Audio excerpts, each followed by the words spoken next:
Hello दोस्तों, good evening. मैं हूं अविनाश और 3 वन फाइनेंस में आपका स्वागत है। चलिए देखते हैं आज मार्केट में निफ्टी, सेंसेक्स और बैंक निफ्टी में आज क्या हुआ फ्राइडे के दिन और कल क्या हो सकता है। लेकिन हम सेबी रजिस्टर्ड आरए नहीं है। अगर आपको इन्वेस्टमेंट करना है, कोई भी इक्विटी शेयर्स को बाय करना है, तो आप आपके इक्विटी एडवाइजर से बात कर सकते हैं और उसके बाद में कोई भी डिसीजन अपनी रिस्क एपेटाइट के साथ में ले सकते हैं। तो चलिए शुरू करते हैं, लेकिन उससे पहले थोड़ी सी ग्लोबल न्यूज। अभी ग्लोबल मार्केट भी थोड़ा सा डिस्ट्रेस से चल रहा है। आईटी की वजह से हर जगह कोहराम मचा हुआ है। हमारे यहाँ पर भी आईटी शेयर्स थोड़े से डल चल रहे हैं। कल भी आईटी इंडेक्स डाउन था, आज भी IT index negative he open हुआ। थोड़ी सी रिकवरी आई 100-200 पॉइंट की, लेकिन आईटी शेयर्स के अंदर तो मतलब अभी कोई कॉन्फिडेंस ही नहीं आ रहा है। अर्निंग्स भी उनकी थोड़ी ठीक ठाक नहीं आई है और फ्यूचर अर्निंग्स के ऊपर भी कहीं ना कहीं ब्लेम्स लग रहे हैं। तो हो सकता है कि वहां से थोड़ा सा ड्रॉ डाउन आए और मार्केट अपने लेवल को वापस से यहाँ से नीचे की तरफ ब्रीच करे।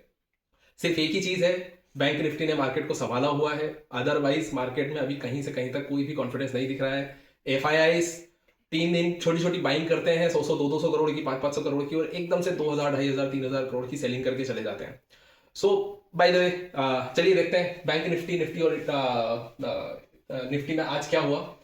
कल का मैंने वीडियो जो अपना बनाया था ना, तो कल की वीडियो में मैंने बोला था कि बैंक निफ्टी अगर 700 के लेवल को यहां से ब्रीच करता है, क्योंकि 700 और 800 के बीच में उसका थोड़ा सा एक गैप बचा हुआ है, फेयर वैल्यू गैप जिसको हम बोलते हैं। तो कल 750 तक की क्लोजिंग तो थी, लेकिन अगर 700 से नीचे अगर आता है तो 500 तक या फिर उससे भी नीचे जाने के चांसेस निफ्टी में बन सकते हैं।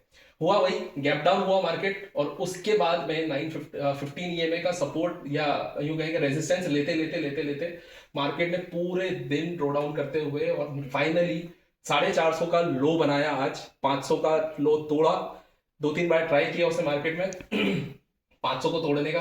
आप देखेंगे करीब करीब 1:30 बजे के आसपास भी उसने ट्राई किया, फिर उसके बाद में लगभग 2:30 बजे के आसपास फिर से ट्राई किया, मार्केट ने तोड़ नहीं पाया। लेकिन तो ये यहाँ से 3 बजे लगभग लगभग मार्केट ने एक बड़ी सी रेड कैंडल बनाई और 450 के आसपास पर बना करके 475 के आसपास की मार्केट ने क्लोजिंग दे दी।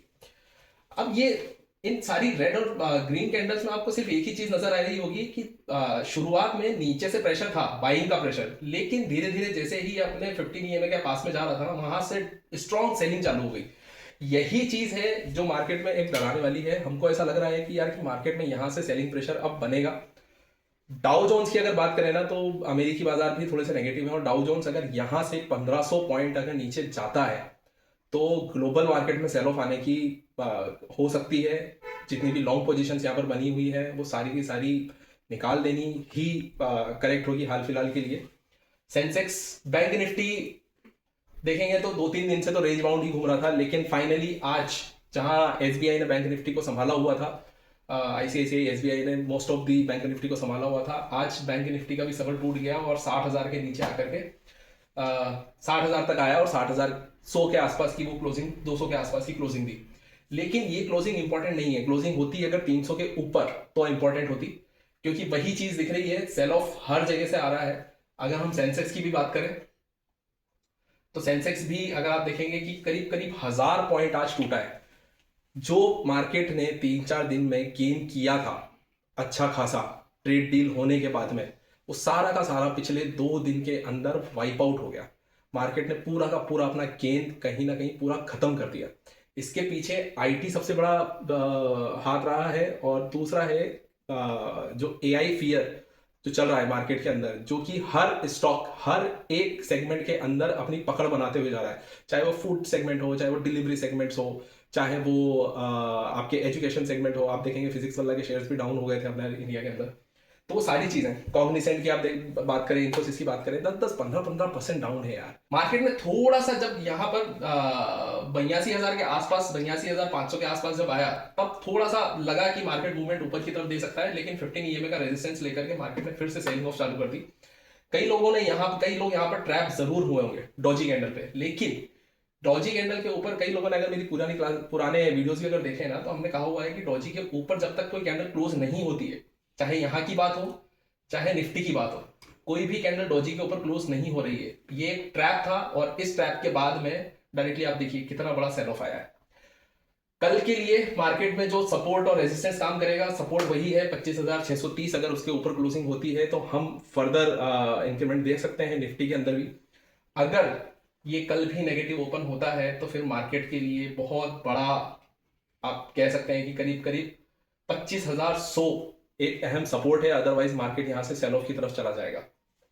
25,100 क्यों? क्योंकि ये लास्ट वीक का हाई था जहां से कि एक बहुत बड़ा एफवीजी पड़ा हुआ है। ये अगर इस गैप को फिलफिल करने आता है, यहाँ पर टिकता है, वापस से चला जाता है तो वेल एंड गुड है गाइस। अदरवाइज अगर ये इस चीज को फुलफिल करने, जैसे मैंने कल बोला था, इस चीज को फुलफिल करने के लिए नीचे तोड़ेगा, उसने तोड़ा, डर यही है कि ये 25,100 के आसपास भी आ सकता है। बैंक निफ्टी की बात करें तो बैंक निफ्टी में 60,180-85 के आसपास की जो क्लोजिंग है वो है, लेकिन अब जो अहम सपोर्ट है वो 60,000 है। 60,000 के नीचे अगर मार्केट आता है तो उसके बाद में जो सपोर्ट बनता है वो है 58,800। यहाँ से 1200 पॉइंट का डायरेक्ट सेल ऑफ। सेंसेक्स की बात करें तो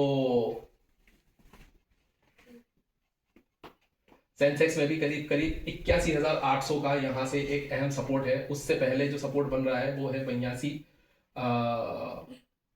82,200 के आसपास का। तो ये कुछ लेवल्स हैं। 82,600 के उस पर अगर सेंसेक्स ने क्लोजिंग दी तो फिर कल पॉजिटिव हो सकता है। 25,650 से ऊपर अगर मार्केट कल निफ्टी में जाता है तो अच्छा रहेगा। अदरवाइज थोड़ा सा कॉशियस रहने की ज़रूरत है। अपने ट्रेड्स थोड़े से ठीक से प्लान करिएगा। और अगर आप चाहें तो हमें टेलीग्राम पे, इंस्टाग्राम पे यहाँ पर भी फॉलो कर सकते हैं। लिंक कमेंट सेक्शन के अंदर दी हुई है। Thank you.